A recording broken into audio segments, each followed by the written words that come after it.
Olá, ouvinte, seja bem-vindo a mais um programa da nossa série clássica Galeria do Terror. Eu sou Angélica Hellish. E eu sou o Marcos. Estamos aqui, né, Marcos, nesse pré-carnaval aqui, nesse calor dos infernos, para falar de coisas geladas, frias, né? De ar frio. Que inveja que me deu de estar no quarto lá do cara do ar frio, viu? Pelo amor de Deus. Esse aqui é o 12º episódio, tá? E ele vai ter aqui 3 segmentos, eu considero praticamente que tenham só 2, né? O primeiro é o Ar Frio, que sim, é baseado no conto do mesmo nome do H.P. Lovecraft. O segundo é Câmara Obscura, que é baseado num conto do mesmo título do Basil Cooper. E depois uma mini gag chamada Disse o Corvo, com roteiro do Jack Laird e direção do Jeff Corey, né? Aqui também acho que é legal apontar que teremos adaptações que são roteiros do Rod Serling, né? Isso. Esse episódio, ele foi ao ar no dia 8 de dezembro de 71 e os 2 episódios, os 2 primeiros segmentos que você já citou, o Ar Frio e Câmara Obscura, ambos têm roteiro do Rodão, né? Do Rod. Do Rodão, isso mesmo, né? E sem mais delongas, né? Porque eu acho que tem muita coisa para falar sobre esses 2 episódios. Então a gente já sai atacando aqui, né? Até para depois poder falar dos detalhes, de artistas, etc. Você quer fazer a sinopse do primeiro, que eu faço do segundo? Pode ser. Sim. Nós temos uma personagem chamada Agatha Howard, vivida pela atriz a Barbara Rush. Ela vai contar pra gente que muitas décadas atrás ela conheceu um homem fascinante, um cientista, médico e cientista, chamado Dr. Juan Munoz, que vai ser vivido... Então, ela vai contar pra gente que algumas décadas atrás ela conheceu um homem fascinante, um médico e cientista chamado Dr. Munoz. E, porém, essa amizade que eles tiveram, mais do que uma amizade até, ela vai se apaixonar por ele, acabou de maneira trágica e ela mesmo fala no início, né? Envolvido num grande horror. E aí, ao longo desse episódio, nós iremos saber o que é essa tragédia e esse horror que aconteceram envolvendo ela e o Dr. Munoz. Ah, legal. Ah, então, já que você foi bem sucinto, né? Deixou o segredo, o maior segredo pro final, né? Eu acho que é interessante a gente falar aqui, né? Até a gente pode trazer também a questão do conto, né? Não sei se você topa. Que eu acho que esse conto aqui, eu dei uma lida no conto, né? Eu tô até com um resumo do conto aqui, eu posso até dar uma lida, tá? Depois que a gente falar do desfecho, né? Eu gosto muito de várias coisas nesse episódio, eu sei que você tem pra falar sobre diretor e elenco, etc, né? Mas ele tem uma coisa dessa câmera, ela viajar, né? Desde o começo, né? Se você pega aqui o começo da história... Você percebe que ela tá no cemitério, é uma voz de uma pessoa idosa, né? E sabe, é como se tivesse a câmera voando pela cena, sabe? É interessante, como se ela fosse um fantasma. Fosse um fantasma de alguém observando, alguém estar contando aquela história, né? Então acho bem interessante. Quando muda de época, porque aí você percebe... que a voz que contava era uma voz de uma pessoa idosa, né? Aí aqui volta então para uma mulher, que no caso é uma mulher mais jovem, né? E tal, que vai procurar este homem, né? Que era um amigo do pai dela, né, Marcos? Né? Era amigo do pai dela. Encontra o endereço dele através da correspondência, das cartas, e vai para essa pensão, que tem essa personagem maravilhosa, que é uma senhora muito... né? Fica o tempo todo chamando de sister, né? Ô, sister isso, sister aquilo, né? É muito divertido, inclusive, a cena. Exatamente, ela vai para essa pensão, que é a pensão da senhora Gibbons, que aí é vivida pela atriz a Beatriz Kay, que ela é uma senhorinha E é muito interessante que ela é cheia de personalidade, ela é meio turrona. E o Dr. Munos, ele tem uma particularidade. Ele mora num quarto e esse quarto ele precisa estar resfriado a uma temperatura que sempre fique abaixo de 17 graus. Ele tem inclusive uma máquina para resfriar o ar. Ele fala para personagem, para Agatha, que ele tem uma doença, então ele precisa manter a temperatura baixa. Como você já citou, esse segmento é o roteiro do Rod Serling inspirado no conto Ar Frio do Lovecraft. Esse conto, ele tem algumas particularidades. Primeiro que ele é um conto um dos contos do Lovecraft que não está ligado àquela mitologia do Cthulhu e dos deuses antigos. Ele é um conto mais à parte. Outra coisa, ele é um dos contos de terror mais famosos de todos os tempos, junto com outros contos do Lovecraft, como A Tumba, O Chamado do Cthulhu, etc. Ele é um daqueles contos também em que é um conto curto e que ele é a perfeição em forma de literatura de terror. Não tem uma palavra fora do lugar. E outra coisa, esse conto, a gente vai comentar, ele pega um determinado elemento, que seria alguém que usa um tipo de dispositivo para se manter vivo ou para enganar a morte. Ele praticamente cria esse elemento nesse conto, e esse elemento vai ser usado depois no terror e na ficção científica, tanto na literatura quanto no cinema, tanto na literatura quanto no audiovisual, vai ser usado ostensivamente por todo mundo.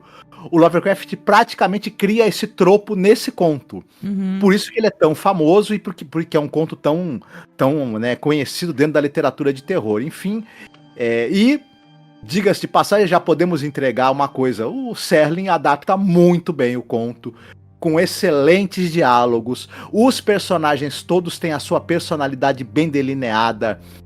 Quando as pessoas estão falando... Que não existe no conto, né? Porque no conto, a princípio, é uma pessoa, um homem...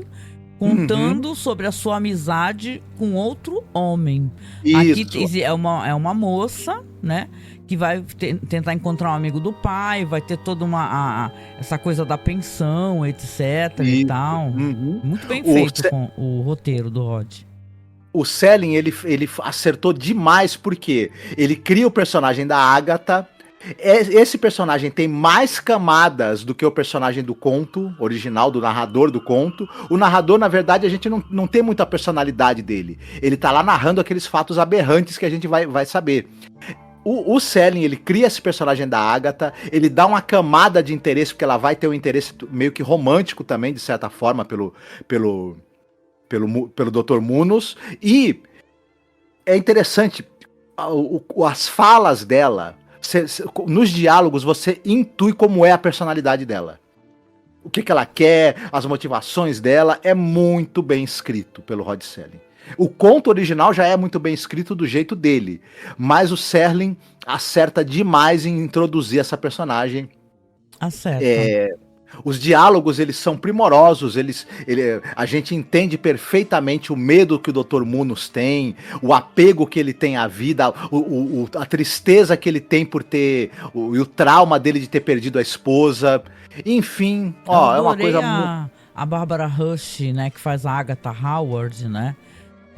O elenco todo é muito bom, né? Mas como ela tem um papel muito importante... Claro, também como o próprio Dr. Juan, né, e tal. É muito interessante a atuação. Eu acho que nesse momento até poderia falar um pouco, se você quiser falar, sobre o elenco, né? Esse aqui é mais uma direção do Jeannot Suarque, né? Isso. É dirigido pelo Jeannot Suarque, né? A gente é difícil saber como pronuncia. Já falamos bastante dele, é um cara que acho que é o diretor que dirigiu o maior número de episódios em Galeria do Terror, se eu não me engano. E já falamos, e ele é um cara que ele tem um estilo marcante, e aqui você já citou que ele lança a mão de recursos narrativos, né? Os travelings com a câmera. Tem música própria também, dedilhada, de violão, porque aqui o clima é Espanha, né? E tal. Então vai ter muito violão dedilhado, é muito bonito mesmo. É um segmento absolutamente excepcional mesmo. A gente só vai aqui se rasgar de elogios e trazer mais conteúdo também, mas ele é muito bom. Isso, tem esse personagem do Dr. Munos, que ele é um personagem, ele é um homem espanhol, e a trilha sonora, ela é aquela viola típica do espanhola, né, da música espanhola. Então, olha, é muito bem sacado. A Barbara Rush, como você mesmo disse, que ela vai fazer a Agatha Howard nesse personagem, ela é uma atriz, ela faleceu ano passado, em 2024. Ai, que pena. Depois de mais de 57 anos de carreira. E ela é uma fulana que, assim, nos anos 50, ela começa a carreira dela no final dos anos 40, e nos anos 50 ela tava que tava. Ela tá no filme do Fim do Mundo, do Rodolfo Maté, aquela ficção científica, né, que é o When Worlds Collide, né? Ah, sim. Uma ficção científica famosa, clássica. Isso, ela tá no filme It Came from Outer Space, Veio do Espaço, outra ficção científica famosa dirigida pelo Jack Arnold.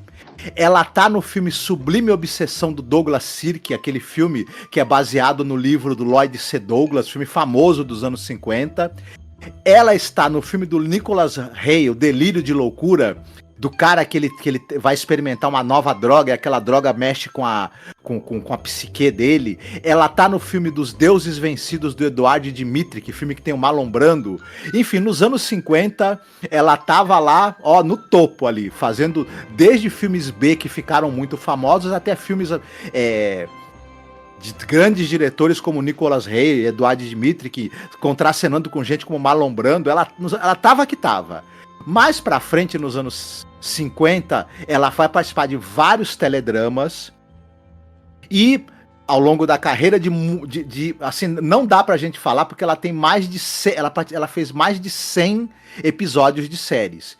Entre elas, Quinta Dimensão, O Fugitivo, Super Máquina, Ilha da Fantasia e muitas dezenas de outras. Então, é uma carreira de quase 60 anos, né? Uma atriz muito experiente, muito talentosa e muito capaz, né? Nossa, ela mostra muito a capacidade dela aqui, né? Episódio depende muito dela, né? E eu gostei muito dessa alteração que o episódio faz de trocar o gênero do personagem. O Rod Serling cria um novo elemento, né? Inclusive é uma espécie de atração que ela sente por aquele homem, porque ele é um homem muito erudito, muito viajado, ele é um médico, ele é um cientista. Então, na verdade, conforme ela vai se aproximando dele, ela vai se encantando também com essa coisa dele, sabe, ele ter muita informação para ela, né, e tal. É muito fascinante, assim, o que aparece.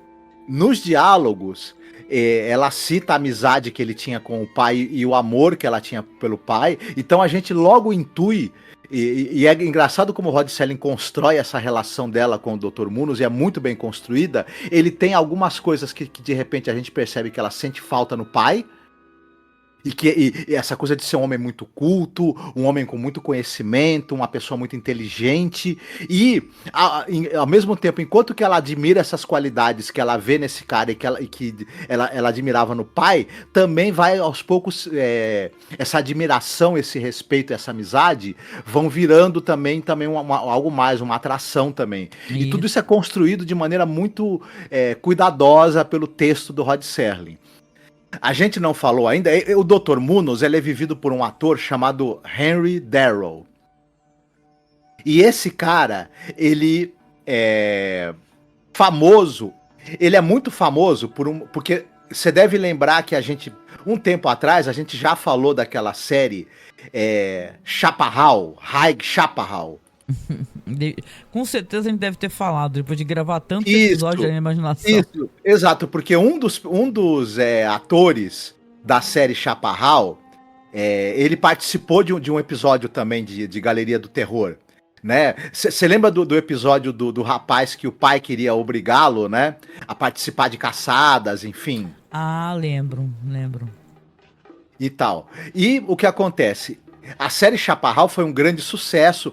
Ela faz parte dessa época em que os faroestes na televisão eram um grande sucesso, tinha uma grande audiência. Essa série teve muitas e muitas temporadas, né? Passou no Brasil, era um sucesso tremendo no Brasil também, inclusive, né? E ele tinha um personagem fixo na série que era o Manolito. Quem tem a idade da gente assistiu Chaparral, né, vai lembrar do Manolito, né, o personagem do Chaparral, com certeza. E esse... Eu achei que ele parece o Kiko do Chaves aqui, eu até falei pra tu, né? Porque ele é um cara bonitão, né, e tudo, mas ele tá aqui com uma cara de Kiko, né? Parece o Kiko de óculos e barba. O Kiko só fazendo aquelas versões do Chaves que tem histórias né, reencenações de história de Shakespeare e tal, e grandes histórias. Uhum. A gente falou do Chaparral quando a gente citou o Leif Erikson, que ele era o cara que era o dono, né? O Big John Cannon. Ele era o dono do rancho Chaparral, junto com o Buck Cannon, a Vitória, e o Manolito, ele era um dos empregados lá, que era amigão deles, enfim. O pessoal vai lembrar. Além disso, ele também fez outras dezenas de séries, como Gunsmoke, James West. Ele aparece na série Star Trek Voyager também. Legal. A gente citou que tem a dona da pensão. Ela é vivida por uma mulher chamada Beatrice Kay. Essa mulher, ela fez várias séries de televisão, mas ela era uma atriz meio bissexta, se a gente pode dizer assim. Ela participava de uma série, aí 3, 4, 5 anos depois ela fazia episódios de outra, ela fazia um filme, aí 6, 7 anos depois ela fazia outro filme. Ela tinha grandes intervalos nas participações dela na TV e no cinema. Ela começa num filme chamado Mulheres e Diamantes nos anos 40. Ela nasceu em 1907, né? Então você vê que aí quando ela fez Galeria do Terror, que é 69, você veja que ela já tinha aí, né, uma certa idade e tudo mais, mas é uma atriz que por ser uma atriz que ela não era uma atriz tão constante no cinema e na TV, ela tem uma atuação muito boa, ela era uma excelente atriz. A Beatriz Kay. O papel dela é pequeno, mas é bem marcante nesse episódio, né? E assim, conforme vai se desenvolvendo a história, né, que eu acho que é interessante de falar, porque o episódio ainda por cima ele é muito sucinto, né, eu acho assim, ele vai direto ao ponto, sabe? Porque você vê que a amizade deles vai se construindo, ela já foi lá várias vezes, sempre quando ela viaja pra cidade, ela fica no hotel, vai lá visitá-lo. Isso, ela passa a fazer viagens constantes pra estar sempre perto dele. Estar sempre com ele. Aí tem uma ocasião que ela vai lá pra visitá-lo, até que levar umas flores, só que aí ele não atende a porta, aí ela desce, chama a senhoria, né, e comunica, né, que ele não tá atendendo. E aí ela fala, porque tá uma onda de calor enorme, tá aparecendo agora, né, e tal.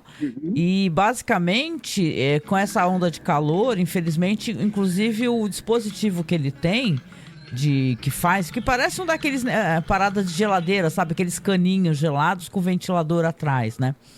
Ele parou de funcionar, ele tava engasgando, deu problema, então ele tá nervoso lá e tal. E ela não quer abrir a porta pra ela, e tem um apagão na cidade, parece que tá tudo acontecendo ao mesmo tempo. Ele manda ela embora e ela vai pro hotel, só que quando ela tá no hotel, ele liga pra ela e pede ajuda pra ela, né? E tal, fala, me ajude por favor, arrume um mecânico pra mim, faça alguma coisa e tal. E ela tá ciente dessa doença dele, né? E ela vai no meio da noite, lá 3 horas da manhã, pra pensão que ele tá morando, né? Isso. Vai bater na porta do vizinho do andar de baixo, que um dos caras é mecânico, né? E antes ele vai abrir a porta, só que ele tá todo enrolado em lençóis, né? Só tá aparecendo o olho dele. E ele fala que ele pede pra ela, vai achar um mecânico, qualquer coisa. Ela fala com a senhoria, né, que fala, porra, 3 horas da manhã, onde é que tu vai achar mecânico, né? Ela desce a escada, realmente, como você falou, ela vai lá atrás do vizinho, que putíssimo da vida, né?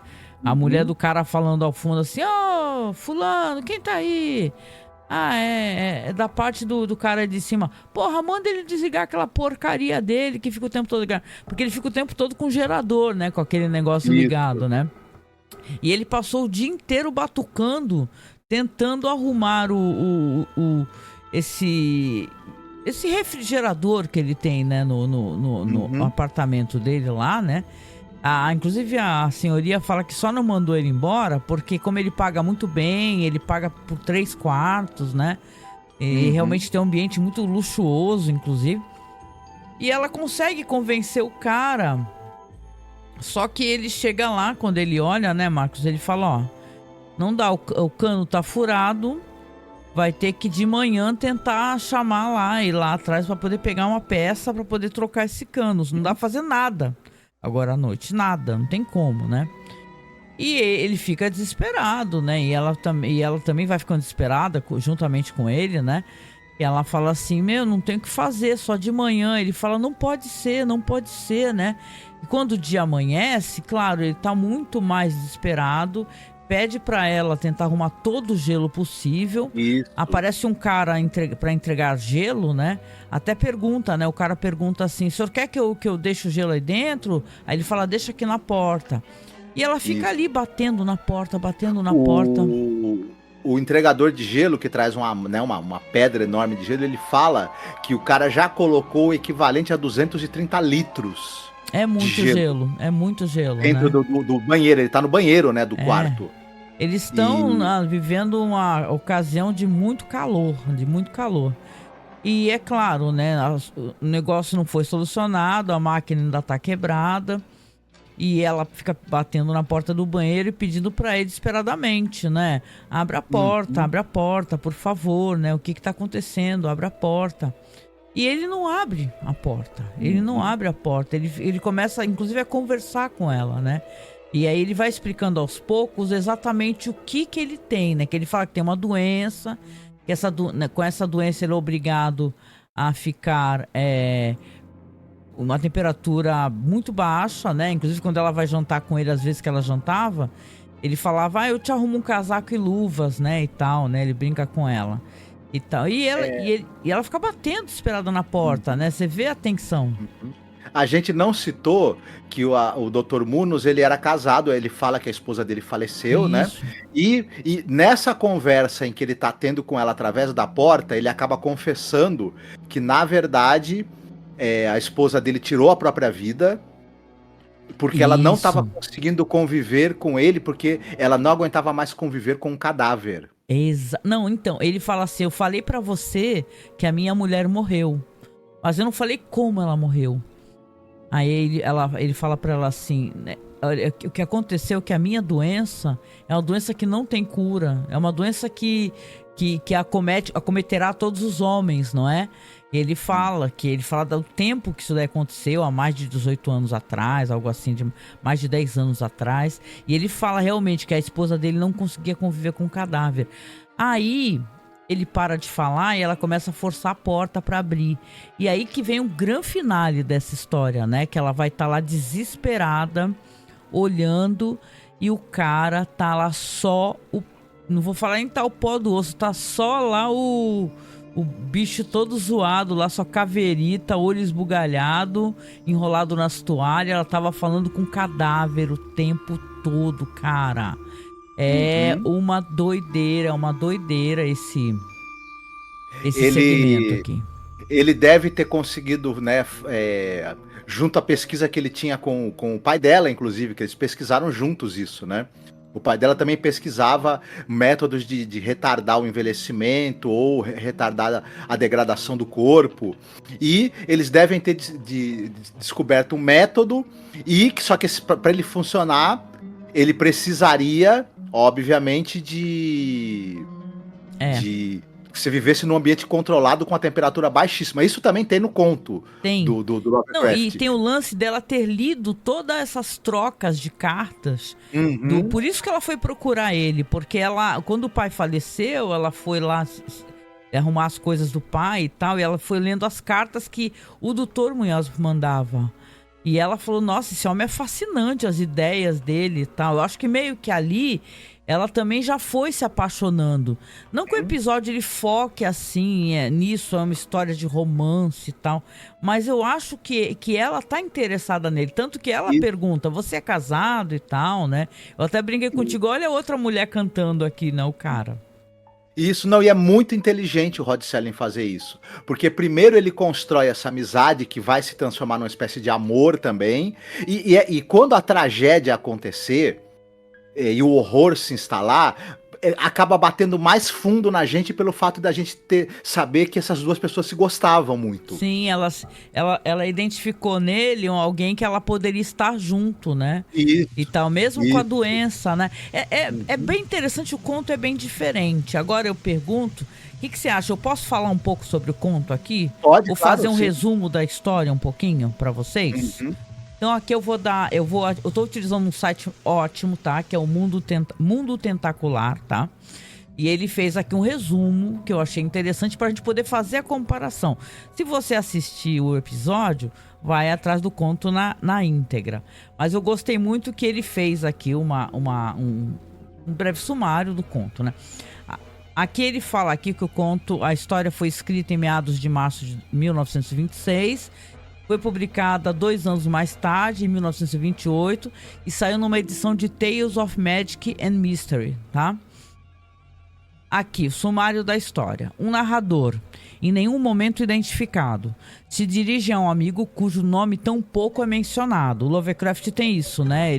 Na outra história que a gente estava contando no episódio anterior, ele também fala de um cara contando para outro cara, né? Aí, ele explica as razões pelas quais qualquer corrente de vento frio lhe causa incômodo semelhante a um cheiro desagradável, ao ponto de fazê-lo se arrepiar e sentir náuseas. Vamos lembrar aqui da história anterior, né? Desculpa essa pequena inserção. O personagem falava que não descia nem porões, né? Lembra com aquela história que a gente contou? Uhum. Aí vamos lá então. O narrador relata fatos ocorridos em 1923. Época em que ele vivia em Nova York, trabalhando como autor freelance, escrevendo para revistas pulp. Após experimentar uma sucessão de quartos baratos e pensões, ele encontra alojamento em uma casa antiga que aparentemente já viu dias melhores. Ao menos, o lugar é limpo e a água quente raramente corre fria. Os demais inquilinos são espanhóis, mas em suas palavras, abre aspas, estão acima do nível mais grosseiro e rude. É Lovecraft, né? Além de serem misericordiosamente pouco comunicativos. Portanto, ele pode, entre aspas, hibernar por ali até encontrar um lugar melhor. Certo dia, gotas de amônia pingam em seu quarto. A mancha que se forma no teto indica que ela vem do andar superior. A senhora informa que o Dr. Munhoz, o cavalheiro que ocupa o quarto acima, deve ter derramado produtos químicos. Conta ainda que o homem está doente, mas insiste em se automedicar. Sobretudo porque ele foi um grande médico famoso em Barcelona. A sua doença é estranha, exige que ele evite excitação e calor. Portanto, ele mantém-se em seu quarto constantemente refrigerado. Daí o cheiro de produtos químicos e o ruído de gerador vindo de cima. Continuando. O narrador reflete sobre a grandeza fugaz do Dr. Munhoz, até que um ataque cardíaco repentino o leva aos trancos e barrancos de escada acima em busca de ajuda do médico recluso. O cara teve um ataque cardíaco. O cara que tá contando a história devia ter, presumo que não devia ser muito jovem, né? Ele fica surpreso com a rica decoração, mais adequada ao escritório de um cavalheiro do que do quarto de uma pensão esquálida. Mas os móveis suntuosos combinam com o médico. Seus trajes formais, aparência distinta e expressão grave evidenciam inteligência e autoeducação. Sua pele lívida, suas mãos geladas e sua voz oca, entretanto, inspiram uma certa repugnância. Mas a grande habilidade médica e gentileza do Dr. Munhoz conquistam o narrador, que supera sua desconfiança inicial. Munhoz o auxilia e os dois se tornam amigos. O médico lhe oferece um trabalho como assistente e parece ser grato em ter um visitante educado com quem possa conversar. Os dois falam a respeito de teorias singulares e sobre o poder da vontade e a capacidade de preservação dos meios artificiais. O narrador retoma os aposentos gélidos, sempre vestindo um sobretudo reforçado para receber tratamento para o seu coração fraco. Munhoz é um grande doutor, mas é um pouco convencional e dá atenção muito à sabedoria de medievalistas e leva em conta o conhecimento ancestral. Ele foi aprendiz do velho Dr. Torres, que partilhou pesquisas extraordinárias com Munhoz, que o salvou de uma doença terrível 18 anos atrás. Olha só, essa doença deve ser a morte, né? Infelizmente, a saúde de Munhoz vem se deteriorando e ele tem se tornado cada vez mais doente e fraco. O seu quarto é perfumado com especiarias exóticas e a temperatura é mantida abaixo de 0 para o seu conforto. O narrador assume a função de secretário, cozinhando, limpando e comprando os itens necessários para a continuidade dos estudos. Contudo, Munhoz segue piorando e a sua condição parece cada vez mais debilitada. Ele ri das sugestões gentis do narrador sobre preparativos para um eventual funeral. Certa noite, a bomba do aparelho de refrigeração quebra. O narrador não consegue consertar e Munhoz fica extremamente agitado. Ele passa a proteger o rosto com bandagens e se refugia no banheiro que ainda conserva a temperatura. Mas o aumento da gradual temperatura no apartamento o obriga a tomar medidas desesperadas. Munhoz ordena que ele compre uma quantidade grande de gelo e mergulha numa banheira. Ao amanhecer, o narrador contrata um sujeito para buscar gelo, enquanto sai em busca de peças para consertar o refrigerador. É tarde quando ele finalmente retorna, encontrando a pensão num grande alvoroço. O sujeito contratado para achar gelo fugiu aos berros, aparentemente depois de ficar curioso sobre o que estava acontecendo no banheiro. O cheiro dos aposentos do médico é medonho e apenas um gotejamento lento e espesso pode ser ouvido lá dentro.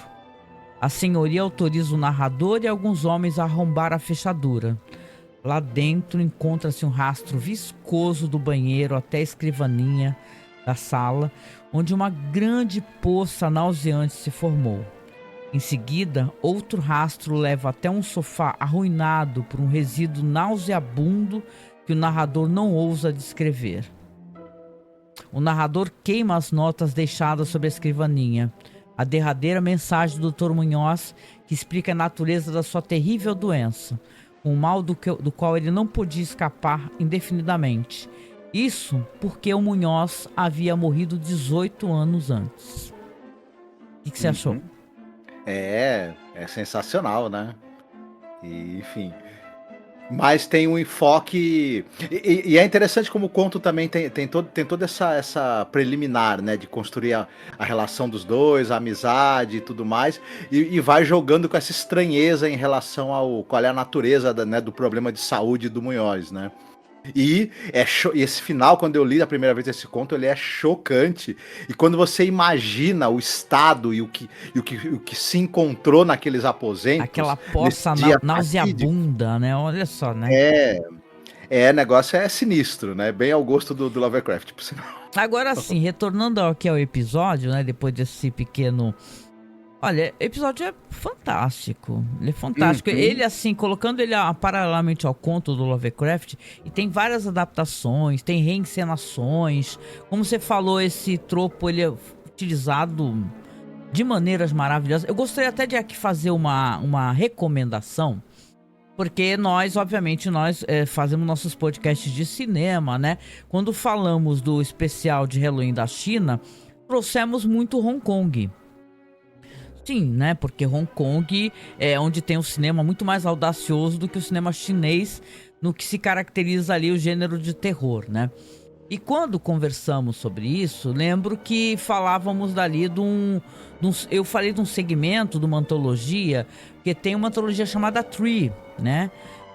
Tem duas versões, tem uma que é de 2002 e eu acho que tem outra que é de 2004. A de 2002, o segmento premiado, inclusive, dessa antologia, Tree, é um chamado Going Home, né? Voltando para casa. É de uma beleza absolutamente acachapante. É uma história muito triste. De certa maneira, pensando nela, eu lembro que me parece muito o que Lovecraft faz aqui, mas de uma maneira muito mais oriental, numa questão... Porque, assim, é uma história... Nesse segmento aqui, que é premiado, tal, Gone Home, tem um cara que é um detetive, vai morar com um filho num conjunto de apartamentos absolutamente degradado, abandonado, apodrecido, um bairro horrível. Essa criança, ele vai trabalhar, deixa essa criança, a criança vai e volta da escola, tem um momento até que o menino fica vendo uma menininha, né, que a gente até presume que seja um fantasma. Só que, paralelamente a isso, a dado momento, esse menino desaparece, né?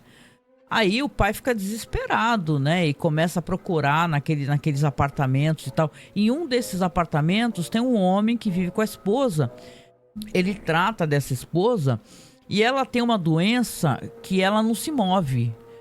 Ele faz tudo por ela, mostra ele cuidando dela, ele dando banho nela, ele penteando ela, ele cantando pra ela e tudo, né?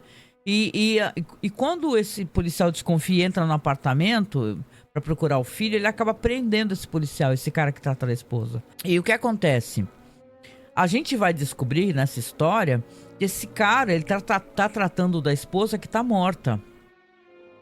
Mas a morte aqui nesse segmento, ela é vista como um processo que é onde você, cuidando do seu ente querido, você vai trazer esse ente querido novamente para a vida.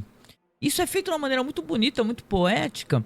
O episódio ele é trágico, porque conforme esse detetive ele consegue se soltar, e a polícia vai aparecer em cena, né? Esse cara que cuida da esposa vai acabar sendo preso, ele não quer largar a mulher de jeito nenhum, né? Você vê, basicamente, que quando ele foge lá tipo do camburão e é atropelado, tragicamente, naquele momento, essa espécie de processo onde ele tá curando a esposa da morte, ela vai e acorda. Eles tinham um contrato, os dois, é muito bonito que mostra isso em flashback, né? Assistam, vou deixar o segmento aí abaixo no link da descrição. Que, dado momento, ele estava nessa condição. E ela cuidava dele, ela cuidava, banhava, certas ervas. É uma coisa meio mística, né? Que o episódio tem, né? E fantasmagórica, porque é uma coisa sinistra, né? Você fica cuidando da pessoa, a pessoa não se degrada, o corpo não se degrada, mas você vai cuidando com certas ervas, certas beberragens, certas coisas, até a pessoa recuperar. E no momento em que ela acorda, o marido, infelizmente, foi morto, só que morto de uma maneira violenta, atropelado. Então é muito interessante, né? Eu vou deixar aqui o segmento e escutem o nosso podcast também de cinema da China, em Hong Kong, que é uma pérola da trecheira e é uma pérola da poesia também, porque a gente tem vários segmentos onde se fala de muitas loucuras e algumas coisas muito bonitas também, né, Marcos? Exatamente, não, é bem legal esse Tree, né? O Três Extremos é sensacional. É lindo. O outro também é legal. O outro tem Chan-wook Park, né, e tal. Que é uma coletânea. Tem cinema asiático, tem filipinos e tal. É bem interessante. Eu lembro que a gente citou também O Homem que Enganou a Morte, né, do Roger Corman.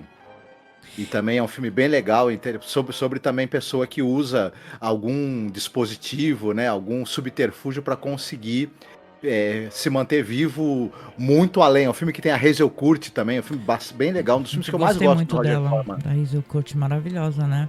Mas é um episódio fantástico aqui, sem palavras, assim, só elogios mesmo, porque é muito legal. É legal ver adaptações de Lovecraft bem feitas, né? Legal. Isso.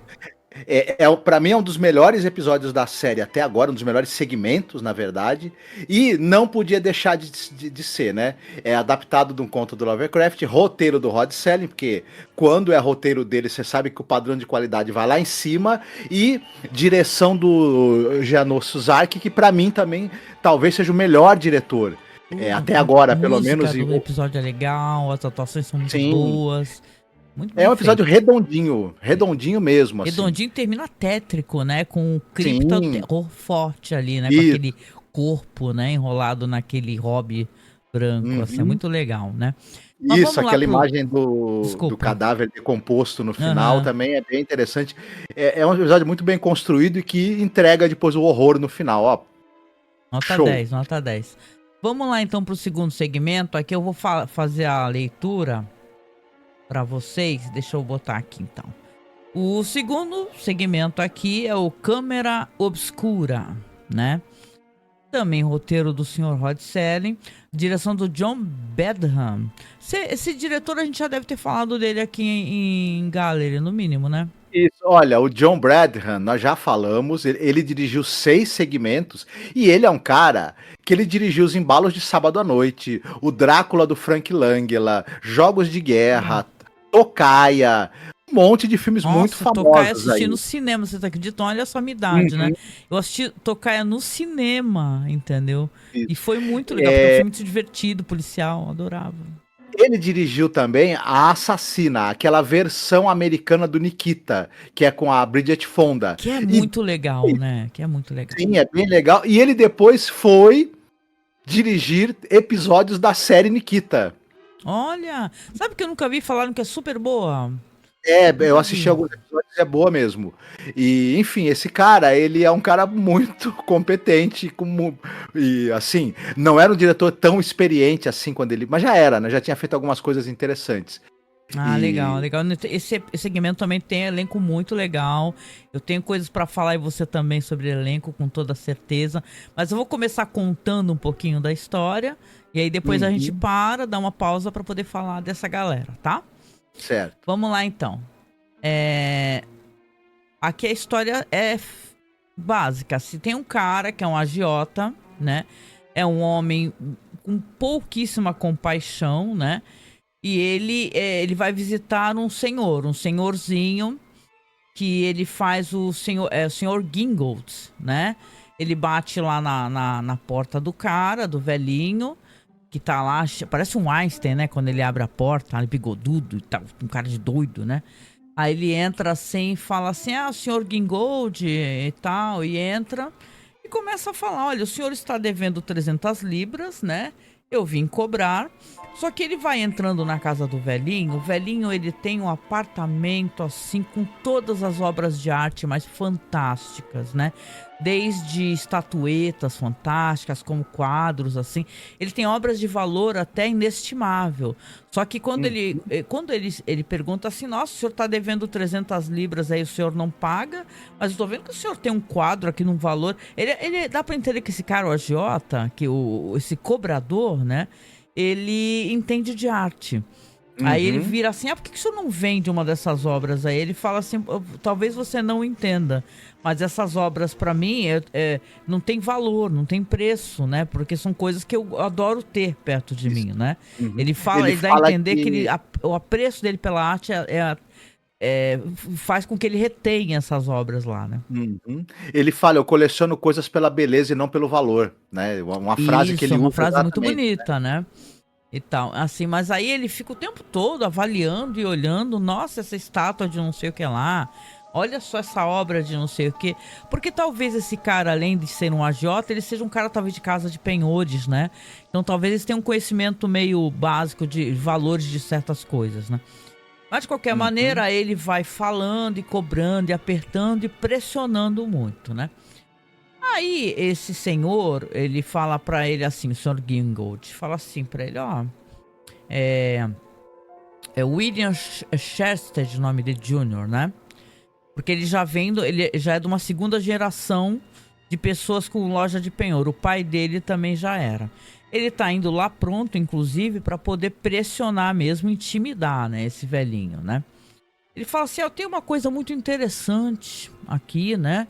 Gostaria que você visse. Você tem interesse de ver uma espécie de telescópio que ele tem, né? Aqui o uhum. episódio é câmera obscura, né? Mas é uma espécie de telescópio, né? Ele começa a mostrar a cidade, né? O episódio enfoca, né? Aquele telescópio logo no começo com aquelas Uhum. cenas, né? É que ele é uma espécie de lente que é como se fosse um telescópio, só que ele projeta a imagem numa mesa, Isso, numa que você mesa. pode, né. É muito interessante que ele olha pra baixo na mesa e ele vê a casa de um senhor, né? Aí o velhinho vira pra ele e fala assim: Você reconhece essa casa? Aí ele fala: Sim, é de fulano. Ah, pois sim, você tá querendo tomar a casa dele, né? Soube que você foi lá, você tirou ele à força, ou algo assim, ou tá tentando tirar a força, e ele tá perdendo tudo, não tem nem onde morar, né? Aí eu vou deixar a história meio por aqui, porque basicamente o que vai se desenrolar a partir disso é muito interessante. Uhum. Porque esse cara que é o agiota sem coração, ele vai pagar o preço, né? Dessa ambição dele e dessa coisa que, como ele falou assim, ele não dá valor para as pessoas, né? A gente, não tinha falado, o roteiro é do Rod Serling e talvez seja interessante a gente falar que é baseado num conto do Basil Cooper. Esse cara, o Basil Cooper, ele é... A gente tinha falado, uma curiosidade sobre o autor do conto, né? A gente tinha falado do Auguste Derleth, lembra? Aquele cara que era escritor e também era editor, o cara que editou os contos fantásticos que saíam na revista Weird Tales em formato de luxo, em livro. Foi o cara que editou os contos do Lovecraft em formato de livro também. Esse Auguste Derleth, ele tinha ele escrevia histórias de um detetive chamado Solar Pons. Era um detetive meio inspirado no Sherlock Holmes. Quando Auguste Derleth morre, esse cara que escreveu esse conto, o Basil Cooper, ele continua. Ele escreve histórias para esse personagem. E ele também, você sabe o Fantasma, aquele personagem de quadrinhos, né? O personagem fantasma de quadrinhos, o espírito que anda, o defensor da selva, todo mundo já deve ter ouvido falar, né? E personagem criado pelo Lee Falk. O Fantasma, ele também tinha livros que contavam também aventuras do... O livro era assinado pelo Lee Falk, mas 2 desses livros, na verdade, foram escritos pelo Basil Cooper. E, além disso, esse cara escreveu centenas e centenas de contos das linhas de horror, suspense, ficção científica. Era um escritor muito prolífico. E... é muito interessante a história que ele conta aqui, e é interessante como essa história ela tem elementos que lembram elementos que vão aparecer além da imaginação, por exemplo. Não é à toa que eu acho que o Rod Serling quis adaptar esse conto. Ele tem essa coisa de um elemento ali mágico, um objeto que tem algum poder sobrenatural e que vai... entrar em contato com a pessoa que ela tem alguma coisa para pagar, né? Ela tem alguma grande falta, né? Algum pecado que ela precisa pagar, e no contato com esse elemento mágico, esse objeto mágico, ela vai ser confrontada com a maldade dela e vai pagar o preço. Então esse elemento tem muito além da imaginação. Então acho que quando o Rod Serling bateu o olho nesse conto, ele falou: isso aí casa com coisas que eu costumo escrever, né? E falando quer que a gente fale um pouquinho do elenco? Eu quero, eu também tenho que falar, porque é legal, porque a gente tá... Eu posso até começar, assim, é legal que, na verdade, esse ator que faz o velhinho, né, que é o Sr. Gingold, é o Ross Martin, né?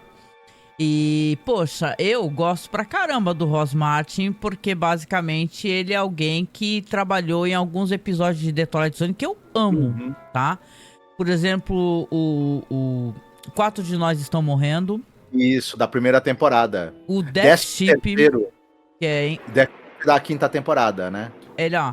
Da quarta. Ó, The Four of Yous Are Dying, do George Clayton Johnson, que também era um autor que eu gostava bastante.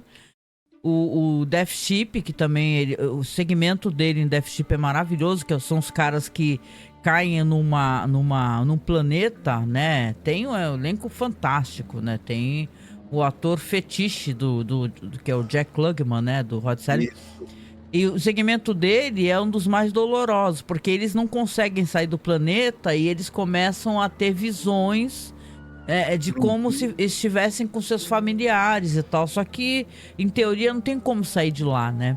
E é um episódio bem legal, né? Que o Ross Martin... A cena em que ele encontra... eles estão caídos no planeta, né? Não tem como sair, como você falou, e eles começam a ter visões de pessoas que eles gostam, de locais, e a hora que aparece a filha dele é muito comovente e muito triste, né? Isso. E o Ross Martin, ele também é famoso por ser o Artemus Gordon da série James West. Exatamente, papel que marcou muito, né, a carreira dele, né? Não, e ele também, ele forneceu a voz do personagem principal de um curta-metragem de animação que foi indicado ao Oscar, né? Que é o Icarus Montgolfier Wright, né? Que é um conto do Bradbury, né? E tal, né? Então, sim, legal. Assim, eu gostei. Ele tá reconhecível, tá? Porque ele era um cara, assim, bonitão até, né? Na minha imaginação, ele era um tipão, assim, né? Aqui meteram um visual nele meio de Einstein maluco, né? Isso. Na verdade, esse episódio é um embate entre 2 atores, né? O outro personagem aí que a gente já citou, né, que é o William Shattered, ele é vivido pelo René Auberjonois, ou Auberjonois. Que é o agiota, né, pra gente deixar claro, que é o cara malvadão, agiota. Uhum. O René Auberjonois, ele é um cara que teve mais de 55 anos de carreira, ele faleceu em 2019. E ele tem um papel famoso logo no começo de carreira dele, ele é o Padre John do filme Mesh. O filme lá do Robert Altman, aquela famosíssima comédia sobre a Guerra do Vietnã, enfim, filme muito famoso, enfim, e o pessoal vai lembrar do Padre John, provavelmente. Ele também, ele tem mais de 250 participações entre filmes e episódios de TV, uma carreira longa, muito, mas ele participou de 2 episódios do Teatro dos Contos de Fada. O Príncipe e o Sapo e a Bela Adormecida. Nos 2 ele fazia o rei. Ai, que legal. Uhum. E agora, ele participou de outras séries como Mulher Maravilha, As Panteras, o próprio Galeria do Terror, mas o personagem que o marcou, que fez muito sucesso e que ele é lembrado até hoje, e acontece, né? Quando algum ator tem um papel fixo em alguma série de Star Trek, sobretudo da era de ouro de Star Trek, que era nos anos 90 e início dos anos 2000, acaba marcando a carreira. Ele era o Odo, o comissário Odo do Deep Space Nine. Um dos personagens mais queridos aí da franquia Star Trek. Um personagem absolutamente sensacional. Ele é o personagem que tinha ele era o metamorfo, ele é o personagem que conseguia mudar de forma. E... Caramba, que legal, enfim, né? E é interessante. E ele é um cara que assim, eu assisti já algumas coisas com ele, é uma coisa que ele me chama muita atenção. Cada papel que você vê, ele muda a voz. Completamente. Ele tinha essa característica. Então é interessante você ver. Tem uma dicção incrível, né? Porque nesse episódio aqui, o jeito como ele fala é daquela pessoa, sabe, entojada. Assim, sabe? Com aquele, ao mesmo tempo que ele é um cara visivelmente perigoso, ele também é um cara entojado, né? Uhum, sim. Então o René Auberjonois, ele era um excelente ator, teve uma carreira aí muito longa e, como eu te falei, o personagem dele que mais marcante foi o Odo, da série Deep Space Nine. Ah, legal, muito bom. Por sinal, eu adoro, diga-se passagem, a série, gosto demais do personagem dele. Muito bom, muito bom. Não, e pra gente poder ir caminhando pros finalmente aqui, né? Eu acho que esse episódio vai tomar um rumo, cara. Porque o velho, quando ele leva ele pra essa câmara obscura, ele fala, você não vai me intimidar, não. Entendeu? Eu faço o que for necessário. Se for preciso, eu tiro esse velhinho da casa dele e tal. E depois ele fala, e você paga as 300 libras, aí senão vem pegar todas suas obras de arte e vou penhorar tudo, você vai pagar tudo. Ele fala, aí o velho fica ali olhando assim, antes dele sair, fala, pô, eu tenho mais uma coisa interessante pra te mostrar. Será que você gostaria de ver? Aí ele fala assim, não quero ver nada não. Pô, mas você vai gostar. E ele usa o próprio ego do cara pra poder atrair ele. Tem uma outra câmera obscura, que eu acho que você vai achar interessantíssima. Aí ele vai, fica olhando pro velho, o velho abre uma porta meio secreta, ele fala, não, melhor não, né? Ele fala, pode vir, ele acaba entrando. E aí quando ele chega lá nessa câmara obscura, o velho mostra pra ele imagens, e aí tem um tom meio sépia, meio verde, fala assim, de coisas que ele começa a identificar. Ele fala, ué, esse parque não existe mais, já foi destruído. Poxa, que estranho, né? Essa localidade que você tá mostrando tem carroças, né? Ele olha mostra só, essa loja é velha, já foi não existe mais. Ele mostra uma imagem da loja de penhores do pai dele, né? Que já tinha sido demolido, o prédio já tinha sido demolido. Ele fala, nossa, essa era a loja de penhores do meu pai e tal. E ele fica vendo coisas do passado, né? E fica perturbado, né? E aí uma hora ele se irrita também, ele fala, tá, chega dessa besteira toda, eu vou embora. E vai embora sem o velho acompanhá-lo. Entra por uma porta e vai. Quando ele sai, é a melhor coisa, gente, nesse episódio. Quando ele sai, ele já mostra ele dentro desta realidade. Nesse tom esverdeado. Ele tá nesse local, ele não sabe ainda que ele não saiu diretamente pra rua. Ele tá, na verdade, em outro ambiente. E ele começa a estranhar. Primeiro ele vê um cara que tá mexendo numa luz de rua a gás, uma coisa que não existe mais, luz de rua a gás. Ele vê uma carroça passar com um homem com corpos na carroça, que ele identifica um antigo ladrão de corpos do cemitério. E começa a ver coisas muito estranhas, né? Conforme ele vai andando pela cidade. Ele percebe que ele tá num local meio labiríntico. Ele percebe que lugares e espaços na cidade que não existem mais. E, cara, vamos lembrar que até... Deixa eu até dar uma pausa aqui. Que neste episódio, aqui, o quadro do Rod Serling, quando ele tá comentando e apresentando... Existem caras fantasmagóricas nesse quadro. Muitos rostos rindo e fantasmagóricos, aberrantes. E esse personagem aqui, esse cara, ele mal sabe onde ele está ainda, né? Ele só vai se dar conta totalmente, o primeiro quando ele vê um cara que o cara é um cara visivelmente que esteve enforcado, né? E foi falar com ele. Ele começa a ver o tempo todo em looping aquele cara lá do poste de gás. Né? Até que ele tropeçando, ele acaba encontrando o quê? A loja do pai dele. Com mais do que isso, o próprio pai dele. As pessoas têm aparência raivosa, violenta, e todas estão cercando ele de certa maneira. Isso. Tem uma hora que ele encontra o agiota, fala: você é igual a mim, né? Você veio parar aqui, você é igualzinho a mim. E aos poucos as pessoas, além de terem essa atitude raivosa e ameaçadora, elas começam a aparecer como pessoas carcomidas, como se elas tivessem morrido zumbis, há muito tempo. Pessoas mortas.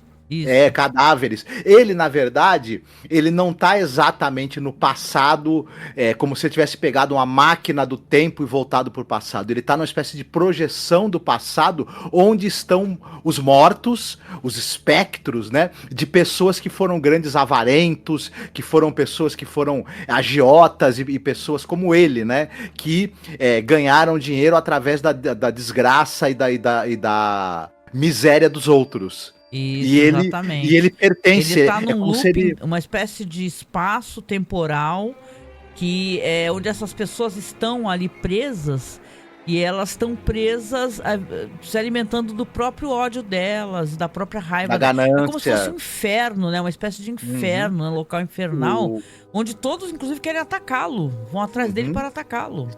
Eu lembro daquele filme, O Sanatório da Clepsidra. Isso. Nossa, temos que gravar podcast sobre. Que tem o personagem onde ele é levado pro mundo dos mortos, e ele, na verdade, esse mundo dos mortos que ele vai ver, ele é uma projeção do passado, onde ele vai reencontrando ancestrais dele, parentes dele que ele conheceu, e me lembrou bastante esse episódio, né? Embora esse episódio tenha um tom muito mais lúgubre, muito mais sinistro, né? Até porque quando ele vai parar dentro, né, da imagem que está sendo mostrado na câmera obscura, isso é para uma forma de punição para ele, né? Isso. Ele vai ficar eternamente ali junto dos espectros de pessoas tão avarentas, gananciosas e más quanto ele, né? Contra o próprio pai, né? Ele encontra um outro agiota, ele encontra um cara enforcado, ele encontra um ladrão de cadáveres. Ele encontra pessoas que estão ali, mas estão ali sob uma espécie de maldição, tendo que repetir o que elas faziam o tempo todo, né? Então é muito interessante, assim. Eu até conversei contigo, eu fiquei me perguntando, será que esse velho, esse tanto de obras de arte, ele entra numa espécie de portal, sei lá, né? Que ele consiga pegar essas obras de arte fantásticas e ter na casa dele, porque ele não é um cara de posses, né? Isso. Ele deve 300 libras, né? Isso, só que ele pega essas obras através desse dispositivo, né, onde ele pode trafegar pelo tempo, espaço, talvez, e ele traz para o quarto dele, mas ele traz por amor à beleza dessas obras, não pelo valor delas. Isso. Ele despreza essas pessoas que veem tudo pelo valor do dinheiro, né? E é um personagem muito interessante.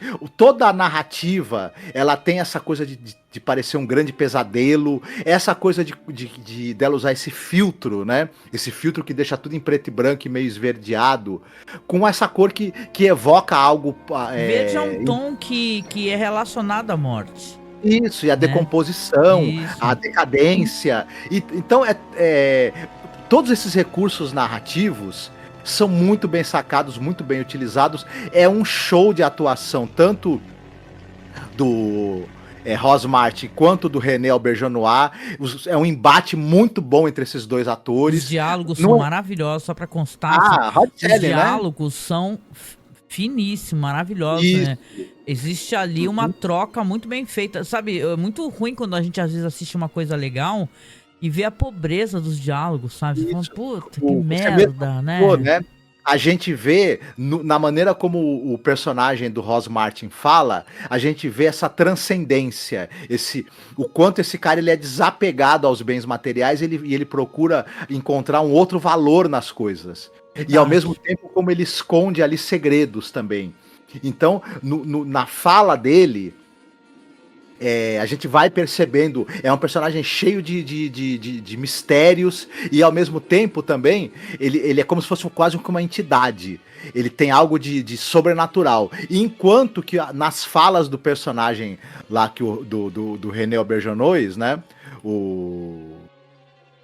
o personagem do William Shatner, você vê que é um cara mundano, é um cara que ele é apegado ao dinheiro, ele é um cara debochado, ele é um cara insensível, ele tem esse elan, né? Esse elan não, na verdade. Ele tem esse verniz de educação, de ser um homem educado, mas na verdade ele é uma ave de rapina, isso, né? Ele é um predador. Dele é uma pobreza de caráter, né? Não adianta você possuir as coisas pelo dinheiro e não pela beleza, né? E não pelo amor, né? E todo esse cinismo dele está muito presente no diálogo, muito bem construído nos diálogos que o Rod Serling, ele era especialista, e a gente já falou isso várias vezes, em ele escrever um diálogo que você escuta e você entende quem é aquele personagem, você sabe qual é a personalidade dele, os traços psicológicos daquele personagem, as motivações dele, o que ele tem de bom, de mal, tudo tá ali muito bem encapsulado na fala dele. As falas são muito diferentes de um personagem para o outro e trazem muita informação sobre quem é aquele personagem, muita informação sobre a psicologia dele. Isso é obra de um cara que escreve muitíssimo bem, um grande, né, escritor de dramaturgia, que era o caso que era o Rod Serling. E esse é outro episódio, ó. Esse é incrível, né? Ele não é tão redondo, talvez, quanto o primeiro, ele também é muito interessante, ele traz essa reflexão também muito interessante sobre o verdadeiro valor das coisas. É quase como se fosse um Scrooge, uma história do Scrooge, só que dessa vez o Scrooge fosse pagar por tudo. Isso, que ele fez não tivesse saída, entendeu? Ele é um Christmas Carol, só que sinistro, né? Isso. É bem bacana esse episódio também. 2 episódios, excepcionais, eu diria. O terceiro segmento é a gagzinha, só que acontece uma coisa engraçada. Eu acho que vale a menção, mas não da gag. A gag é totalmente sem graça e boba. O Rod Serling demonstra uma certa impaciência na apresentação dessa gag. Repare que ele fala um texto muito curto, muito impaciente e inclusive sai muito rápido de cena, é muito engraçado, né? Ele fala assim, um escritor não sei o que lá, tchau. Sabe?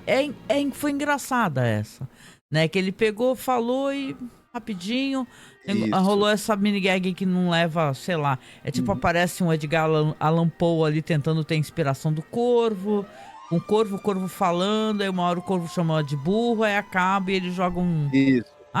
Só isso.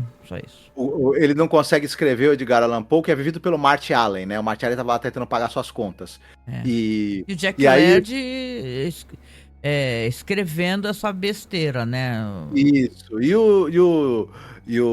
É Jeff Corey, né? Que é o diretor, né? Isso, Jeff Corey. Ele tava ali também, Disse né? o Corvo, o nome do segmento. Mas é muito bobo. E o interessante nesse ponto aí é que deu pra perceber a impaciência do Rod Serling nesse momento. Pra mim, essa gag é talvez a pior gag até agora, a mais fraca. Tem piores. Aquela do vampiro horrível, né? Bom, sei lá. Tipo assim, não é bom nem a gente perder tempo.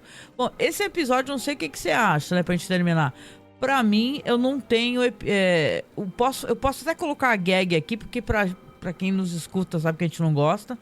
Mas pra mim esse segmento, esse episódio não tem defeito. Essas duas histórias são maravilhosas. Tanto quanto o Ar Frio como Câmera Obscura. Meu Deus, sem palavras. Pra mim equilibrou, sabe? São duas histórias boas mesmo. de gelar o sangue, entendeu? Gostei muito de tudo. Sim. Esse daqui foi um dos melhores episódios até agora da série. Dois segmentos muito bons mesmo, excelentes. E tem a gagzinha pra encher o saco no final, mas tudo bem, a gente releva. Tá pra lá, né? Foi interessante ver a reação do Rod Serling, né? Sim, 2 episódios muito bem escritos, muito bem dirigidos. Enfim, olha, chuchu beleza isso daí. Chuchu beleza, nossa, assistam. E assistam o que eu recomendei também, o Going Home, porque vocês vão achar muito interessante colocar paralelo ao Cool Air, né? O ar frio do Lovecraft. É muito interessante mesmo, tá? E com isso, né? Acho que a gente vem chegando aqui ao final do episódio. Quero só dar aqueles recadinhos de sempre, tá? Apoia aqui o seu podcast, talvez o único, né? Modéstia à parte, podcast a ter falado de todos os episódios Além da Imaginação, né? No nosso projeto Além da Imaginação Podcast. Agora falando de Night Gallery, Galeria do Terror. Depois, mais pra frente, se tivermos condições de saúde, continuaremos com esse projeto que sempre iniciamos o ano, né, Marcos? Falando de Rod Serling. Lembre-se de nos apoiar financeiramente, né? Esse apoio mantém né, essa pasta que a gente compartilha com vocês, os episódios de The Twilight Zone, episódio de Galeria do Terror. Por favor, tá? Qualquer valor, o nosso Pix é apoiomasmorra@gmail.com. Nós temos também o apoio no Apoia-se, né? Que você pode assinar mensalmente um valor fixo.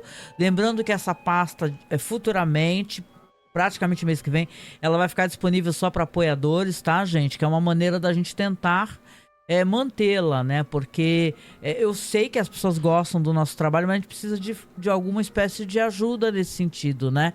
Já que a gente, como eu falei e repito, a gente gasta nossos recursos, né? Para poder fazer os programas, etc. Então, nos ajude, tá? Que a gente realmente precisa do seu apadrinhamento. A gente agradece aos padrinhos, às madrinhas, a quem nos ajuda mensalmente, sim. A gente agradece demais, né, Marcos? Sem vocês, talvez o projeto já tivesse, acabado há muito tempo, tá? E comente, tá? Comente aqui no YouTube, porque é muito importante. Nem que você comente só oi, tudo bem, oi, boa tarde, oi, boa noite. Porque assim que o YouTube, o robozinho do YouTube, ele entende que as pessoas estão assistindo, estão gostando, tá? Comente se você já assistiu o episódio, se você gosta de Lovecraft, tá bom? E a gente tá aqui, em pré-carnaval. Pule seu carnaval, hidrate-se, né? Se você tiver condições, né? Porque a gente não tem, aqui tá no ventilador, curta aí o seu ar frio, né? O seu ar-condicionado. Nós vamos só ficar aqui, né? Aguentando esse calor e esperando passar toda essa frente, né? De calor infernal que estamos passando. Hidrate-se bastante, curta seu carnaval. Segunda-feira tem mais programa, tá bom? Vocês cuidem-se, fiquem muitíssimo bem e nos vemos em breve. Beijinho. Tchau, tchau. Tchau.